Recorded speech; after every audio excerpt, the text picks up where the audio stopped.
రోజున CPM party రాష్ట్ర committee ఆధ్వర్యంలో సింగరేణి వ్యాప్తంగా ఈ సింగరేణి సంస్థను పరిరక్షించుకోవాలి అనే చైతన్యాన్ని ప్రజలకు నింపేదాని కోసం, దాంతోపాటు ఈ సింగరేణి అమ్మకానికి పెడుతున్నటువంటి కేంద్ర ప్రభుత్వానికి వ్యతిరేకంగా గట్టి నిరసన తెలియజేయడానికి, దానికి వ్యతిరేకంగా గట్టిగా పోరాడమని చెప్పి రాష్ట్ర ప్రభుత్వం పైన ఒత్తిడి చేయడానికి ఈ యాత్ర ఉద్దేశించబడింది.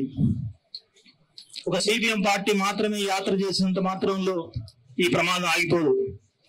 సిపిఎం పార్టీతో పాటు కలిసి వచ్చే అన్ని రాజకీయ పార్టీలు, ప్రజా సంఘాలు, విస్తృతమైన ప్రజానీకం, వేలాది మంది కార్మిక వర్గం, కార్మిక కుటుంబాలు అందరూ కూడా ఈ ఉద్యమంలో ఉధృతంగా పాల్గొనాల్సిన అవసరం ఉందని నేను విజ్ఞప్తి చేస్తున్నాను. కార్మిక వర్గమే కాదు, ఇతర ప్రజలు కూడా సింగరేణిని రక్షించుకోవడానికి కొనుక్కోవాలి. ఎందుకంటే సింగరేణి మీద ఆధారపడేది కేవలం అందులో పనిచేసే ఉద్యోగులు, కార్మికులు మాత్రమే కాదు. దీని ఆధారంగా అనేక వృత్తులు సాగిస్తున్నటువంటి వాళ్ళు. ఇప్పుడు ఇక్కడ కిరాణా షాపులు ఉన్నాయి. ఇక్కడ సింగరేణి లేకపోతే, ఉత్పత్తి లేకపోతే, కార్మికులు లేకపోతే, కార్మికుల కుటుంబాలు లేకపోతే ఇంకా కిరాణా షాపులు ఏమైతే, హోటళ్ళు ఏమైతే, లేదా ఇతర వ్యాపారస్తులు, పళ్ళ కొట్లు కానీ ఇంకా ఇతర వ్యాపకాలను ఏమైపోతే వాళ్ళ వృత్తి ఏమవుతుంది.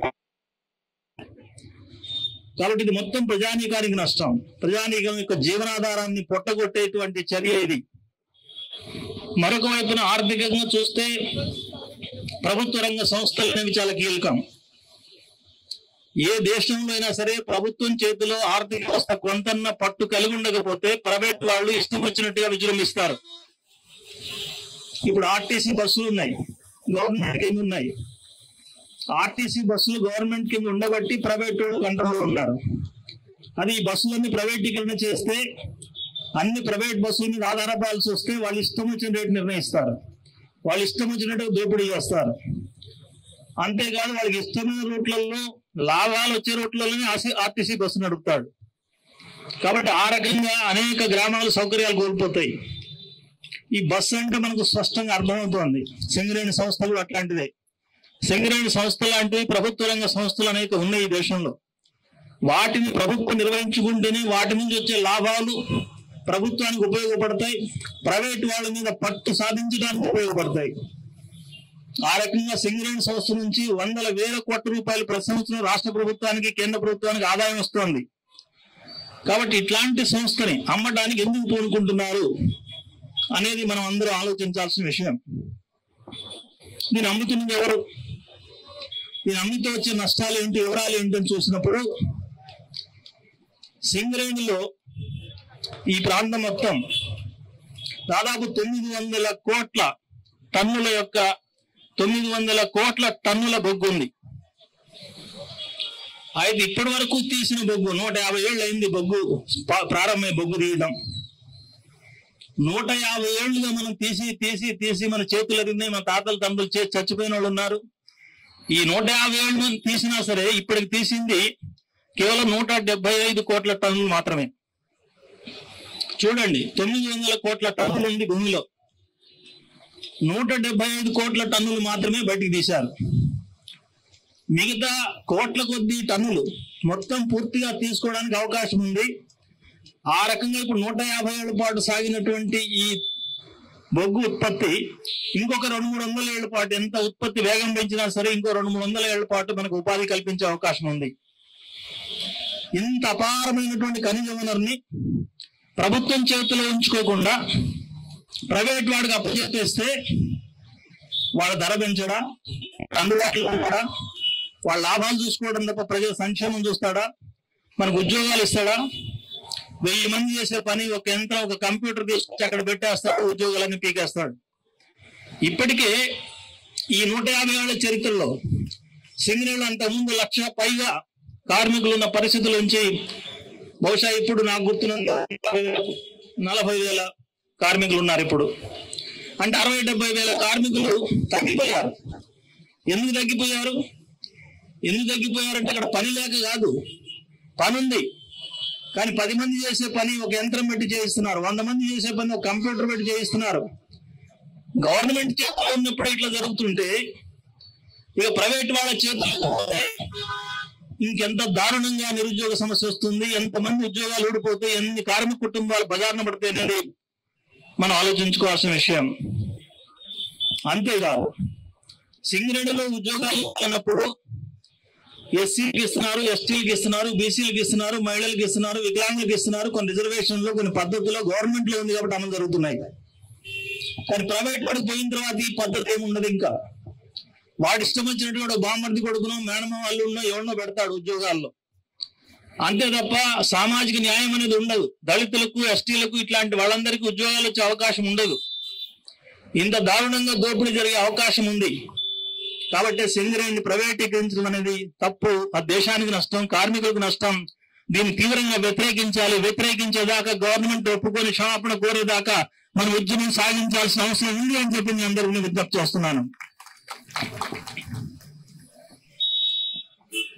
ఇప్పుడే కాదు, గత కొన్ని సంవత్సరాలుగా ఈ అమ్మకం కొనసాగుతోంది. గతంలో బీఆర్ఎస్ ప్రభుత్వం ఉన్నప్పుడు కూడా కొన్ని బ్లాక్లు అమ్మేశారు. ఇప్పుడు కాంగ్రెస్ ప్రభుత్వం వచ్చినప్పుడు ఎన్నికల్లో చాలా మాటలు చెప్పారు, సింగరేణిని రక్షిస్తామని చెప్తున్నారు. కానీ ఇప్పుడు కాంగ్రెస్ ప్రభుత్వం వచ్చిన తర్వాత కొత్తగా ఈ మధ్యనే శ్రావణపల్లి బ్లాక్ ని అమ్మకానికి పెట్టేశారు, ఏలంపాటలు పెట్టేశారు. ఆ ఏలంపాటలో స్వయంగా కేంద్ర ప్రభుత్వంలో ఉన్న బీజేపీ, ఆ బీజేపీ నాయకుడు కిషన్ రెడ్డి గారు, కేంద్ర మంత్రి, అట్లాగే రాష్ట్రంలో ఉప ముఖ్యమంత్రి భట్టి గారు ఇద్దరు స్టేజ్ మీద జాయింట్ గా కూర్చొని వేలంపాట్లు పెట్టేశారు. ఏదో సామెత ఉంటది, నోటితో మెచ్చుకొని నొసడితో ఎక్కిరించడం అని. ఇప్పుడు అట్లే ఉంది. ఒకవైపున ముఖ్యమంత్రి ఏమంటున్నాడు, సింగరేణి ఏం కానియం మేము, దాని ప్రైవేట్ వాళ్ళకి అమ్మం, దాని ఉద్యోగాలు తీసేయం, అది మేము హామీ ఇస్తున్నామని చెప్పి పదే పదే చెప్తున్నాడు ముఖ్యమంత్రి గారు. చాలా సంతోషం ముఖ్యమంత్రి గారు, మీరు అంత మంచి మాట చెప్పినందుకు సంతోషం. కానీ చెప్పే మాట అది చెప్తున్నారు, మళ్ళీ మీ ఉప ముఖ్యమంత్రి వచ్చి వేలంపాట్లో పాల్గొంటున్నాడు. దీన్ని ఎట్లా అర్థం చేసుకోవాలి? మెడకాయ మీద తలకాయ నోటికి ఎవరికైనా అర్థమవుతుంది. ఇది పైకి ఒక మాట చెప్తున్నారు, లోపల ఇంకో పని చేస్తున్నారు అనేది. ఈ రకమైన ద్వంద్వ వైఖరి రాష్ట్ర ప్రభుత్వానికి ఉండకూడదు. అట్లాంటి ద్వంద్వ వైఖరి తీసుకుంటే నష్టపోయేది ప్రజలే కాదు, మీరు అనుకుంటున్నారేమో బ్రహ్మాండంగా గెలిచామని. ఇదే పద్ధతిలో ప్రైవేటీకరణ కొనసాగిస్తే, కార్మిక వ్యతిరేక విధానాలు అనుసరిస్తే మళ్ళీ వాళ్ళని బొందు పెట్టినట్టే మిమ్మల్ని కూడా బొందు పెట్టడానికి ప్రజలు సిద్ధమవుతారు అనేది మాత్రం గుర్తుపెట్టుకోవాల్సిన అవసరం ఉంది. రాష్ట్ర ప్రభుత్వాలు ఇంకో మాట అనొచ్చు, ఇక్కడ ఉన్న కాంగ్రెస్ నాయకులు కొంతమంది ఆలోచించవచ్చు, మేమేం చేయాలండి, కేంద్రంలో ఉన్న కేంద్ర ప్రభుత్వం నరేంద్ర మోడీ గారు బీజేపీ, మరి ఆయన నిర్ణయం చేసిన తర్వాత కేంద్ర ప్రభుత్వం ముందు మనం ఎంత, మనం దాని గురించి ఎదిరించలేం కదా అని. ఎందుకు ఎదిరించలేరు? సింగరేణిలో ఎవరు వాటాలు ఎన్ని ఉన్నాయి? రాష్ట్ర ప్రభుత్వానికి 51% వాటాలు ఉన్నాయి, కేంద్ర ప్రభుత్వానికి కేవలం 49% వాటాలు మాత్రమే ఉన్నాయి. 51% వాటా ఉన్న మన నిర్ణయం అమలు జరగాల, 49% వాటా ఉన్న వాళ్ళ నిర్ణయం అమలు జరుగుతా? బీజేపీ వాళ్ళది, కేంద్ర ప్రభుత్వాన్ని. ఇది ఎవరినైనా సాధారణ లెక్క తెలిసిన ఎవరినైనా అడగండి, మీరు ఎవరైనా అర్థం చేసుకోగలిగిన సమస్య. ఒక కంపెనీ ఉంటే ఆ కంపెనీలో వాటాదారులు ఉంటే మెజారిటీ వాటాదారులు ఏమి నిర్ణయం చేస్తే అమలు జరగాలి. అయినప్పుడు రాష్ట్ర ప్రభుత్వం వాళ్ళు మేము ప్రైవేటీకరించాం, సింగరేణిని ప్రైవేట్ వాళ్ళకి అమ్మం అని ఒకవైపు చెబుతూ, ప్రధాన వాటాదారుగా ఉన్న మీ రాష్ట్ర ప్రభుత్వమే మేము ఉప ముఖ్యమంత్రి స్వయంగా వేలంపాట్లో పాల్గొన్నాడంటే అర్థం ఏంటి? ప్రజల కోసం ముసలి కన్నీళ్లు గారుస్తూ, ఓట్ల కోసం 4 మాటలు చెప్తూ, అసలు విషయం మాత్రం ఆ అదానిలకు, ఆ అమ్మాయిలకు, ఆ పెట్టుబడిదారులకు, ఆ కార్పొరేట్ శక్తులకు బీజేపీ లాగానే మీరు కూడా అమ్ముడుపోవడం కాదా? దీనికి స్పష్టంగా రాష్ట్ర ప్రభుత్వ నాయకులు సమాధానం చెప్పాల్సిన అవసరం ఉంది.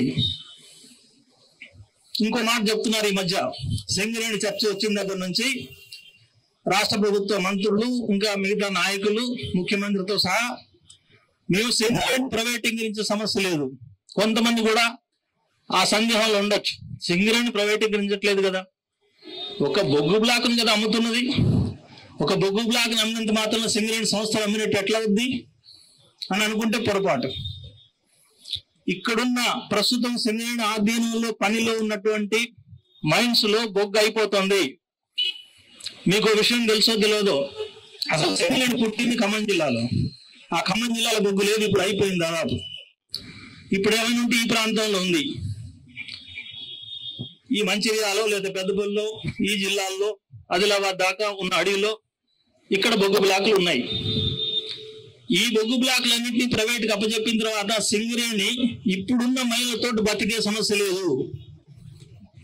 ఇప్పుడున్న మైళ్ళు ఎంతో కాలం ఉండదు ఇంకా. అందుకే ప్రభుత్వం యొక్క కుట్ర ఏంటంటే ఇప్పుడున్న మైళ్ళు కాదు, ప్రైవేట్ కూడా అమ్మటం అనేది డైరెక్ట్ గా పెట్టదు, దీనికి మాత్రం అన్నం పెట్టదు. దీనికి భవిష్యత్తులో బొగ్గు విస్తరణ చేసేదానికి అవకాశం ఉండదు. కొత్త మైళ్ళన్నింటినీ ప్రైవేట్ వాళ్ళకి ఇచ్చేస్తారు. దీని అర్థం ఏంటి?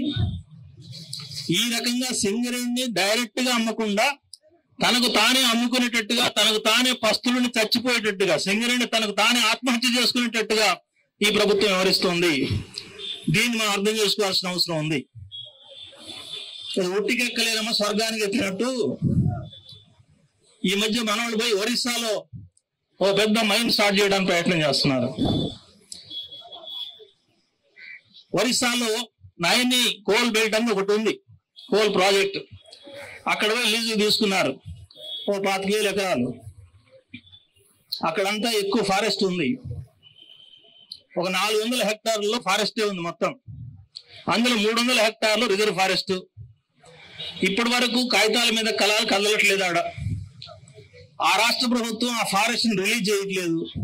ఆ ఫారెస్ట్ లో ఏలు పెట్టడానికి, గ్రౌండ్ చేయడానికి పర్మిషన్ ఇవ్వట్లేదు. అయినా సరే మన ముఖ్యమంత్రి గారు, ఉప ముఖ్యమంత్రి గారు దాని చుట్టూ తిరుగుతున్నారు. ఇప్పుడు ఒరిస్సా ప్రభుత్వం చుట్టూ తిరుగుతున్నారు, మాకు పర్మిషన్ ఇవ్వండి అవి దవ్వుకుంటామని. అసలు చేతిలో ఉన్న ఏదో అంటారే ముంతలో నీళ్లు వదిలిపెట్టి మబ్బుల వైపు చూసినట్టుగా నీ చేతిలో ఉన్న సింగరేణి ప్రాంతంలో ఉన్న గనులన్నింటినీ ప్రైవేట్ వాళ్ళకి అప్పచెప్పడం ఏంటి? నువ్వు ఎక్కడో ఉన్న ఒరిస్సాలో అక్కడ నైని గనుల నుంచి బొగ్గు తీసుకొచ్చుకుంటా అని చెప్పడం ఏంటి? ఇది వింతగా లేదు. కాబట్టి అర్థం చేసుకోవాల్సిన రాష్ట్ర ప్రభుత్వం తలతెక్క వ్యవహారాలు చేస్తోంది. ఆకుకు అందకుండా పోకకు పొందకుండా చెప్పేది ఒకటి చేసేది ఒకటిగా ఉంది. కాబట్టి ఇట్లాంటి వైఖరి మార్చుకోవాలని చెప్పి మనం డిమాండ్ చేయాల్సిన అవసరం ఉంది. రాష్ట్ర ప్రభుత్వానికే పూర్తి అధికారం ఉంది తప్ప కేంద్ర ప్రభుత్వానికి దీని మీద పూర్తి అధికారం లేదు. రాష్ట్ర ప్రభుత్వం ఎదురు మాట్లాడితే కేంద్ర ప్రభుత్వం ఏం చేయగలిగేది కూడా లేదు. ఇంకా చెప్పాలంటే చరిత్రలోకి పోతే అసలు రాష్ట్ర ప్రభుత్వానికే కాదు, మిగతా ఆంధ్రప్రదేశ్ ప్రభుత్వానికి కూడా ఇందులో వాటా లేదు. మొట్టమొదలు 1871లో ఫస్ట్ ఈ ప్రాంతంలో కోల్ కనిపెట్టింది బ్రిటిష్ వాళ్ళ రాజ్యంలో. ఆనాడు భూగర్భ సర్వే చేసే ఒక ముఖ్యుడు డాక్టర్ కింగ్ ఆయన పేరు. ఆయన సర్వేలో తేలింది ఇక్కడ బొగ్గు ఉంది అని. ఎక్కడ తెలిచాడు? సింగరేణి అనే ఊళ్ళో ఉంది. ఇప్పుడు సింగరేణి కాలరీస్ అంటున్నాం మనం. ఈ సింగరేణి కాలరీస్ అనే పేరులో వచ్చింది. సింగరేణి అని ఒక ఊరుంది. ఇల్లందు పక్కన 10 కిలోమీటర్ల దూరంలో సింగరేణి గ్రామం ఉంది. అది మన పాత నాయకులకు ఉంటే తెలుస్తుంది. కేఎల్ నరసింహరావు గారని మనకు 3 సార్లు ఎమ్మెల్యేగా గెలిచి అసెంబ్లీలో కమ్యూనిస్ట్ నాయకుడు ఉన్నాడు. ఆయన ప్రస్తుతం చనిపోయారు. వాళ్ళ సొంత ఊరు అది సింగరేణి అంటే. ఆ సింగరేణిలో బొగ్గు ఉందని కనిపెట్టారు. అక్కడ బొగ్గు స్టార్ట్ చేశారు. దాని తర్వాత దానికి ఒక కంపెనీ ఏర్పాటు చేశారు. ఆ కంపెనీ 1920 దాకా ఒక ప్రైవేట్ కంపెనీ లాగా నడిచింది బ్రిటిష్ వాళ్ళ కాలంలో. 1920లో ఈ సింగరేణి కాలరీస్ లిమిటెడ్ అనేది, దాన్ని పూర్తి పేరు Singareni collieries company collieries limited అని SCCL లిమిటెడ్ అని ఒక పేరు ఉంది. ఇప్పుడు ఏదైతే ఈ కంపెనీ పేరు ఉందో అప్పుడు 1920లో స్టార్ట్ అయిన కంపెనీ ఇది. అప్పుడు ఎవరు వాటాలు ఉన్నాయి అందులో? కేంద్ర ప్రభుత్వం వాటా లేదు, రాష్ట్ర ప్రభుత్వం వాటా లేదు. ఆ తర్వాత కొన్నాళ్ళ తర్వాత 1945లో ఆనాటి నిజాం సంస్థానం మొత్తం కంపెనీని, అందులోని మెజారిటీ షేర్లు కొనుక్కున్నది. ఆ రకంగా నవాబు దీనికి యజమానిగా మారిపోయాడు. 45 నుంచి గవర్నమెంట్ పడిపోయేదాకా వాళ్ళ అండర్లో ఉంది. గవర్నమెంట్ పడిపోయిన తర్వాత ఏర్పడ్డ కొత్త ప్రభుత్వానికి దక్కలైంది. 56లో ఆంధ్రప్రదేశ్ ఏర్పడిన తర్వాత అప్పుడు ఆంధ్ర ప్రాంతం కూడా తెలంగాణలో కలిసి ఒకటే ఆంధ్రప్రదేశ్ ఏర్పడిన తర్వాత అప్పుడు ఆంధ్రప్రదేశ్ ప్రభుత్వం యొక్క ఆస్తిగా మారింది. అప్పటిదాకా కూడా కేంద్ర ప్రభుత్వం యొక్క పాత్ర లేదు. 56లో ఆంధ్రప్రదేశ్ యొక్క ఆస్తిగానే ఉంది మొత్తం సింగరేణి కాలరీస్ కంపెనీ. ఇది అయిన తర్వాత 4 ఏళ్ల తర్వాత 1960లో అప్పుడు కేంద్ర ప్రభుత్వం రంగంలోకి వచ్చింది. అప్పుడే మొదటి పంచవర్ష, రెండో పంచవర్ష ప్రణాళికలు నడుస్తున్నాయి. ఆ ప్రణాళికల్లో భాగంగా మైన్స్ అభివృద్ధి చేయాలని ఒక ప్రణాళిక పెట్టుకొని దేశంలో ఎక్కడెక్కడ ఏ మైన్లు ఉన్నాయి, వాటికి ఏ రకంగా సహాయం చేయాలనే ప్రాజెక్టులు కొంత రూపకల్పన చేసి, ఇక్కడ సింగరేణిలో అపారమైన నిల్వలు ఉన్నాయి కాబట్టి దీనికి ఆర్థికంగా సపోర్ట్ చేసి ఆ రకంగా సింగరేణిని అభివృద్ధి చేయాలనే తలంపు ఆనాడు కేంద్ర ప్రభుత్వానికి వచ్చింది. కొన్ని వాటాలు వాళ్ళకి ఏర్పాటు చేసుకొని లోన్లు ఇచ్చి, గ్రాంట్లు ఇచ్చి ఆ రకంగా ఇందులో ప్రవేశం జరిగింది సింగరేణి కేంద్ర ప్రభుత్వాన్ని. అయితే అప్పటికి కూడా రాష్ట్ర ప్రభుత్వం దీని పూర్తి యజమాని తప్ప కేంద్ర ప్రభుత్వం మెజారిటీ లేదు. అది కాన్షియస్ గానే ఆనాడు కేంద్ర ప్రభుత్వం డబ్బులు లేక కాదు 49 పరిమితమైంది. ఈ యాజమాన్యం రాష్ట్ర ప్రభుత్వానికే ఉండాలి అనేది స్పష్టంగా ఉంది. ఇంత స్పష్టమైన హక్కు ఉండి కూడా రాష్ట్ర ప్రభుత్వం ఎందుకు వెనకాడుతుంది? ఇది మన ప్రశ్న. దీనికి ముఖ్యమంత్రి గారు, డిప్యూటీ ముఖ్యమంత్రి గారు స్పష్టంగా సమాధానం ప్రజలకు చెప్పాల్సిన అవసరం ఉంది. కేవలం ఊకదంపుడు ఉపన్యాసాలు, సింగరేణి పోనీయం, ప్రైవేట్కి ఇవ్వం, మీకు అన్ని గ్యారంటీలు ఇస్తాం, మీ ఎన్నికలు చెప్పి అమలు చేస్తాం అని చెప్తూ పోతే అది సరిపోదు. సిపిఎం పార్టీ రాష్ట్ర పార్టీగా మేము సూటిగా ప్రభుత్వానికి అడుగుతుంది ఏంటంటే, సింగరేణిని కాపాడుతాం, ప్రైవేట్కి ఇవ్వము అని చెప్పే మాటలో చిత్తశుద్ధి ఉంటే, మీకు నీతి నిజాయితీ ఉంటే తక్షణమే అసెంబ్లీలో ఒక తీర్మానం పెట్టండి, సింగరేణిని ప్రైవేటీకరించబోము, అట్లాగే కేంద్ర ప్రభుత్వం బొగ్గు బ్లాకుల్ని వేలంపాట పెట్టడానికి వీల్లేదని చెప్పి రాష్ట్ర అసెంబ్లీ తీర్మానం పెట్టండి. ఆ రకంగా పెట్టడానికి ప్రభుత్వం సిద్ధంగా ఉందా అని నేను అడుగుతున్నాను. అందరూ ఆమోదిస్తారు. ఎందుకంటే అప్పుడు తేలుతుంది. వెనకడికి ఏదో సామెత చెబుతారే, అంతా ఏగాలే 5 లోట్ల కల్లుడు పోయింది అని. 5 లోట్ల కళ్ళు ఉంది అక్కడ. ఆ గదిలో ఇంకెవరు లేరు, అంతా బ్రాహ్మలే ఉన్నారు, గంజాలు వేసుకున్న బ్రాహ్మలే. ఒక గంట తర్వాత తలుపు తీసి చూస్తే కళ్ళు లోట్లు ఏమి లేదు, కళ్ళు లేదు. మరి బ్రాహ్మలే అంతా ఎవడు తాగాడు అంటే వేరే సాక్ష్యం అక్కర్లే మనకు. అక్కడ ఉన్నది ఆ బ్రాహ్మలే ఉన్నారు, కళ్ళు లొట్లలో లేదు అంటే వీళ్ళు తాగారనే అర్థం. దాన్ని బట్టే ఇవాళ సింగరేణి గురించి అట్లాంటి తీర్మానాలు చేయట్లేదంటే వీళ్ళు దొంగ మాటలు మాట్లాడుతున్న అర్థం. అసెంబ్లీలో ఉన్న పార్టీలన్నీ కూడా మాట్లాడుతున్నాయి. కాంగ్రెస్ సింగరేణి గురించి ప్రైవేటీకరించే సమస్య లేదని చెప్తున్నారు. ఇంత దుర్మార్గం చేసే బీజేపీ పార్టీ కూడా కిషన్ రెడ్డి అనేక సార్లు ప్రకటనలు చేశాడు. ఏమనంటే మేము ప్రైవేటీకరించే సమస్య లేదని. మరి బీజేపీ వాళ్ళదే చెప్పి బీఆర్ఎస్ వాళ్ళు, పాత ప్రభుత్వం వాళ్ళు కూడా వాళ్ళు చేసే పాపమంతా చేశారు. మళ్ళీ చెప్పడం మాత్రం ప్రైవేటీకరించే సమస్య లేదని చెప్తున్నారు వాళ్ళు. బీఆర్ఎస్ వాళ్ళు చెప్తున్నారు, ఇప్పుడున్న కాంగ్రెస్ వాళ్ళు చెప్తున్నారు. సరే, కమ్యూనిస్టులు మొదటి నుంచి చెప్తున్నాం, మొదటి నుంచి కొట్లాడుతున్నాం, దెబ్బలాడుతున్నాం. ఇక ఇంకెవరు వ్యతిరేకించేది? ఎవరు వ్యతిరేకించినప్పుడు సింగరేణి తీర్మానం ఎందుకు రాదు? ఇంకొక మాట కూడా చెప్తున్నా ముఖ్యమంత్రి గారికి. అసెంబ్లీలో తీర్మానం చేయడంతో పాటు అన్ని పార్టీలను కలిసి మీ నాయకత్వంలో ఢిల్లీ పోవడానికి సిద్ధం. ఢిల్లీలో జంతర్ మంతర్లు కూర్చుందాం, టెస్ట్ వేసుకుని కూర్చుందాం. బీజేపీ ఈ నిర్ణయాన్ని సవరించుకునే దాకా మేము ఇక్కడి నుంచి కదలం అని మేము బయట ఇద్దాం. అప్పుడు వాళ్ళ రంగు తేలిపోతుంది. పోకపోతే వీళ్ళ రంగు తేలిపోవాలి.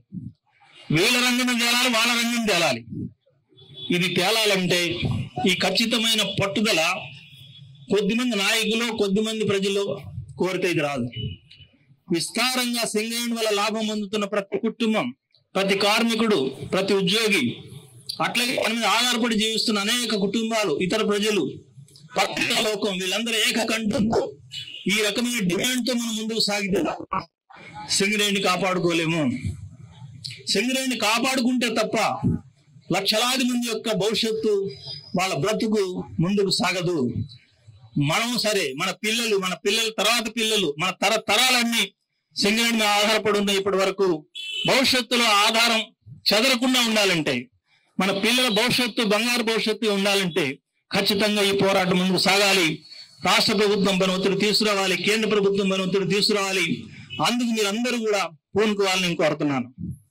వాస్తవంగా అట్లాంటి పోరాటం పెద్ద ఎత్తున సాగకపోతే బీజేపీ ప్రభుత్వం దిగిరాదు.